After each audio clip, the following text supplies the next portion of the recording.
Bisperas na ng undas pero wala pa rin tigil sa pag-iensayo si pambansang Kamao Manny Pacquiao para sa laban nila ni Chris Algieri sa Nobyembre.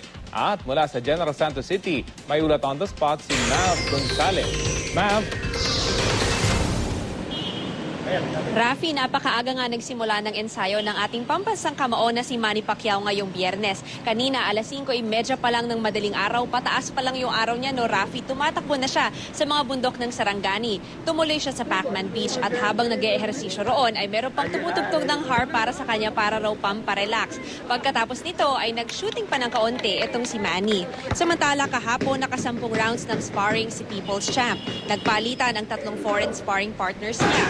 Tapos, nag-punch meet sila ni Coach Freddy Roach. Sunod ang iba't ibang drills gaya ng punching bag at speedball.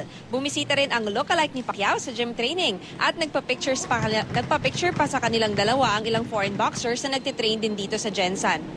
Rafi, gaya nga nung nasabi mo, no, kahit undas, tuloy pa rin ang gym training ng ating pambansang kamao dito sa General Santos City. Bukas, meron ulit siyang ensayo, tatakbo siya at may gym training ulit sa hapon. Rafi?